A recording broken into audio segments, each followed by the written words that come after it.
इस क्लास में देखने वाले हैं क्लास 12 के हिस्ट्री के टॉप महत्वपूर्ण ऑब्जेक्टिव क्वेश्चन। सभी विद्यार्थी इस क्लास को शुरू से लेकर अंत तक देखिएगा, क्योंकि इस क्लास से बहुत सारे क्वेश्चन बोर्ड एग्जाम 2027 में रहेंगे। इसलिए आप लोग इस क्लास को अंत तक देखिएगा और यहाँ पर आप लोग रेगुलर क्लास कीजिएगा। चलिए क्वेश्चन की तरफ बढ़ते हैं हम। लोग यात्रा करने का एक प्रमुख कारण क्या था? इसका जो प्रमुख कारण था व्यापार था। ऑप्शन नंबर बी व्यापार। चलिए अब अगला क्वेश्चन की तरफ बढ़ते हैं। अगला क्वेश्चन अब लोग सेकंड की तरफ बढ़ते हैं। क्वेश्चन नंबर सेकंड है पर अल बिरूनी का जन्म किस देश में हुआ था? इसका जो जन्म हुआ था उज्बेकिस्तान में हुआ था। कहाँ हुआ था? उज्बेकिस्तान में। चलिए अगला क्वेश्चन की तरफ बढ़ते हैं। अगला क्वेश्चन 3 है पर अल बिरूनी ने भारत आने पर किस भाषा का ज्ञान प्राप्त किया? क्वेश्चन नंबर 3 का सही उत्तर ऑप्शन सी संस्कृत भाषा का। Option number C. चलिए अगला क्वेश्चन की तरफ बढ़ते हैं। अगला क्वेश्चन हम लोग 4 की तरफ बढ़ते हैं। क्वेश्चन नंबर 4 यहाँ पर अल बिरूनी किस शासक के साथ भारत आया था? इसका सही उत्तर option number Mahmud Ghaznavi. Option number A इसका सही उत्तर हो जाएगा। चलिए अगला क्वेश्चन की तरफ बढ़ते हैं। अगला क्वेश्चन 5 यहाँ पर अल बिरूनी ने किस पुस्तक की रचना की? क्वेश्चन नंबर 5 का सही उत्तर ऑप्शन बी किताब ul Hind. Option number B इसका सही उत्तर हो जाएगा। चलिए अगला क्वेश्चन की तरफ बढ़ते हैं। अगला क्वेश्चन 6 यहाँ पर अल बिरूनी किस किताब उल हिंद कितने अध्याय में विभाजित है? इसका सही उत्तर ऑप्शन सी 80 अध्याय में विभाजित है। Option number C. चलिए अगला क्वेश्चन की तरफ बढ़ते हैं। अगला क्वेश्चन 7 है पर अल बिरूनी ने किस विषय पर किताब उल हिंद में विशेष ध्यान दिया? का सही उत्तर ऑप्शन नंबर ए खगोल विज्ञान। ऑप्शन नंबर ए खगोल विज्ञान। चलिए अगला क्वेश्चन की तरफ बढ़ते हैं। अगला क्वेश्चन 8 है पर अल बिरूनी किस अध्याय के प्राचीन भारत अल बिरूनी किस शासक के अधीन भारत आया था? ये जो आया था महमूद गजनबी के शासक में आया था भारत। Option number B. चलिए अगला क्वेश्चन की तरफ बढ़ते हैं। अगला क्वेश्चन 9 यहाँ पर अल बिरूनी ने किस विषय पर किताब उल हिंद में टिप्पणी की? इसका सही उत्तर ऑप्शन नंबर ए जाति प्रथा जाति व्यवस्था। ऑप्शन नंबर ए जाति व्यवस्था। चलिए अगला क्वेश्चन की तरफ बढ़ते हैं। अगला क्वेश्चन 10 पर इब्न बतूता किस देश का निवासी था? इसका सही उत्तर option number B Morocco. Option number B. चलिए अगला क्वेश्चन अब लोग 11 की तरफ बढ़ते हैं। इब्न बतूता ने अपनी यात्रा वृत्तांत किस भाषा में लिखी? का सही उत्तर अरबी भाषा में। ऑप्शन नंबर बी अरबी भाषा में। चलिए अगला क्वेश्चन की तरफ बढ़ते हैं। अगला क्वेश्चन 12 पर इब्न बतूता ने अपना यात्रा वृत्तांत को क्या नाम दिया? ये दिया है रिहाल रिहाला रिहाला रिहाला। Option number B. चलिए अगला क्वेश्चन की तरफ बढ़ते हैं।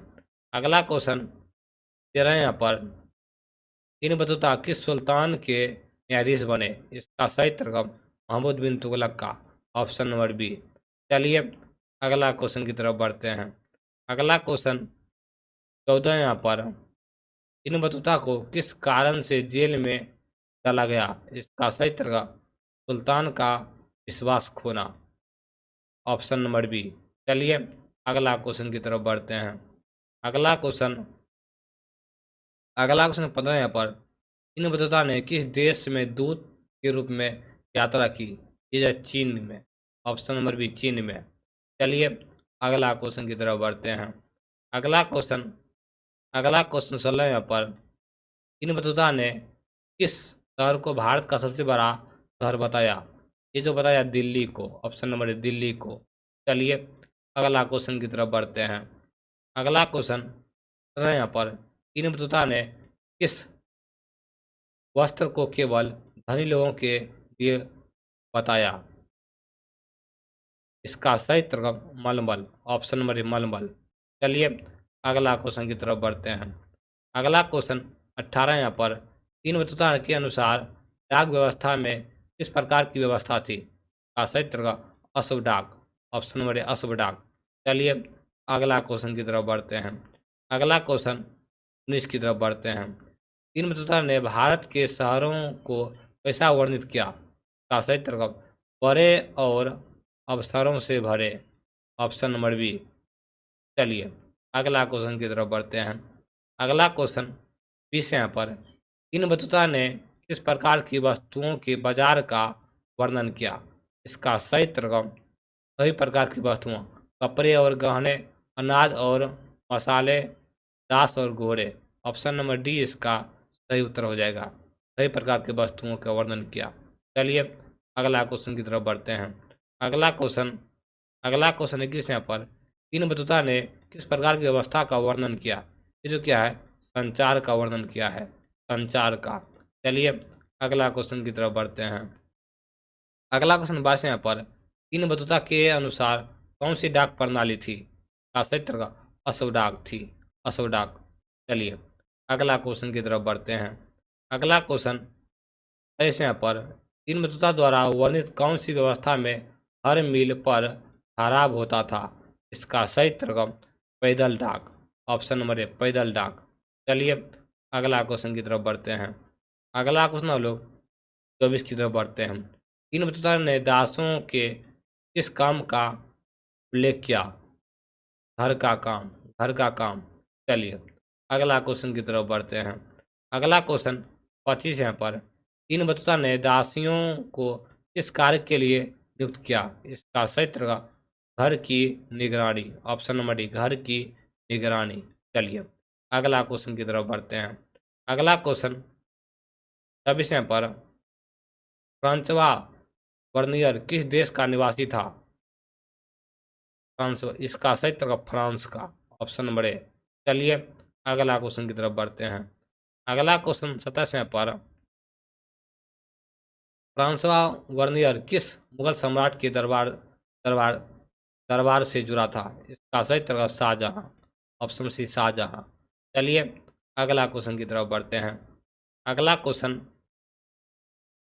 28 यहाँ पर वर्नियर ने किस मुगल सम्राट के पुत्र के चिकित्सक के रूप में सेवा की? इसका सही उत्तर option number B Dara Dara Shikoh, option number B. चलिए अगला क्वेश्चन की तरफ बढ़ते हैं। अगला क्वेश्चन 29 यहाँ पर वर्नियर ने अपने वृत्तांत की तुलना किससे की है?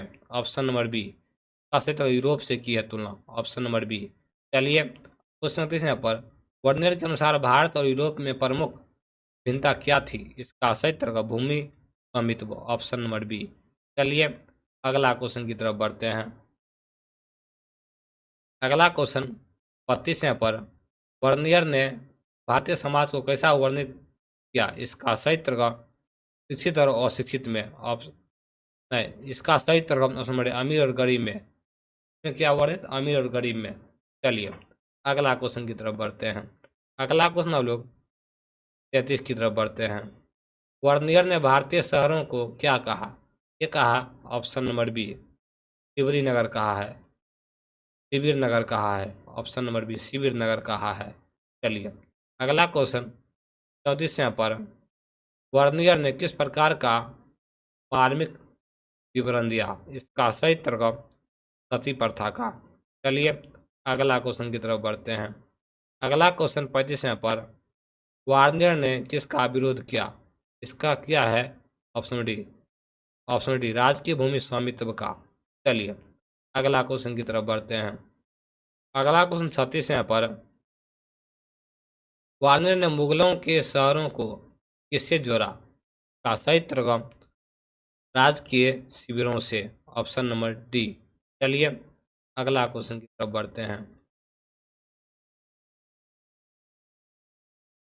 अगला क्वेश्चन लोग 37 की तरफ बढ़ते हैं। क्वेश्चन 37 यहाँ पर वार्नियर के अनुसार मुगल साम्राज्य में किस वर्ग का अभाव था? इसका सही उत्तर मध्य वर्ग का। चलिए अगला क्वेश्चन की तरफ बढ़ते हैं। अगला क्वेश्चन लोग 38 की तरफ बढ़ते हैं। वार्नियर ने किसे भारतीय समाज का अधिपति माना? इसका सही उत्तर ऑप्शन नंबर डी शासक वर्ग का। चलिए अगला क्वेश्चन की तरफ बढ़ते हैं। अगला क्वेश्चन 39वें पर वार्नियर ने किस समूह का उल्लेख किया जो शहरों में संगठित रहता था? इसका सही उत्तर व्यापारी। चलिए अगला क्वेश्चन की तरफ बढ़ते हैं। अगला क्वेश्चन 40वें पर पश्चिमी भारत में व्यापारियों को किस नाम से जाना जाता था? का सही उत्तर महाजन। महाजन। चलिए अगला क्वेश्चन की तरफ बढ़ते हैं। अगला क्वेश्चन 41वें पर वर्नियर ने किस प्रथा का वर्णन किया जिसमें विधवाओं को बलि दी जाती थी? इसका सही उत्तर सती प्रथा का। सती प्रथा का। चलिए अगला क्वेश्चन की तरफ बढ़ते हैं। अगला क्वेश्चन 42वें पर वर्नियर ने सती प्रथा के दौरान किस उम्र की विधवा का बलिदान देगा? का सही उत्तर 12 वर्ष। चलिए अगला क्वेश्चन की तरफ बढ़ते हैं। अगला क्वेश्चन 43वें पर इन बतुता ने किस शहर को अफसरों से भरा बताया? का सही उत्तर दिल्ली को। ऑप्शन नंबर ए दिल्ली को। चलिए अगला क्वेश्चन लोग 44 की तरफ बढ़ते हैं। इन बतुता ने किस कपड़े को धनी लोगों को बताया? मलमल। चलिए अगला क्वेश्चन की तरफ बढ़ते हैं। अगला क्वेश्चन 45वें पर इन बतुता ने दिल्ली के अलावा किस अन्य शहर को महत्वपूर्ण बताया? का सही उत्तर option number A Daulatabad. Option number A. चलिए अगला क्वेश्चन की तरफ बढ़ते हैं। अगला क्वेश्चन 46 की तरफ बढ़ते हैं। अल-बिरूनी ने किस प्रकार से संस्कृत भाषा लिखी? इसका सही उत्तर ब्राह्मण और पुरोहितों से। इसे लिखा ब्राह्मण और पुरोहितों से। चलिए अगला हम लोग 43 की तरफ बढ़ते हैं। अल-बिरूनी ने किस भाषा में किताब उल हिंद लिखी? इसका सही उत्तर अरबी। ऑप्शन नंबर बी अरबी। अरबी। चलिए अगला क्वेश्चन की तरफ बढ़ते हैं। अगला क्वेश्चन 48वें पर इन बतुता किस सुल्तान के दरबार में दूत के रूप में कार्यरत था? इसका सही उत्तर मोहम्मद बिन तुगलक। चलिए अगला क्वेश्चन की तरफ बढ़ते हैं। अगला क्वेश्चन 49वें पर वर्नियर ने किस कारण से भारतीय शहरों को शिविर नगर कहा? इसका सही उत्तर राजकीय शिविर पर निर्भरता। चलिए अगला क्वेश्चन की तरफ बढ़ते हैं। लास्ट क्वेश्चन 50वें पर वर्नियर का मुगलों के शहरों के बारे में क्या विचार था? इसका सही उत्तर यह भिखारियों के शहर थे। चलिए इसी तरह रोज क्लास माने के लिए फॉलो करें।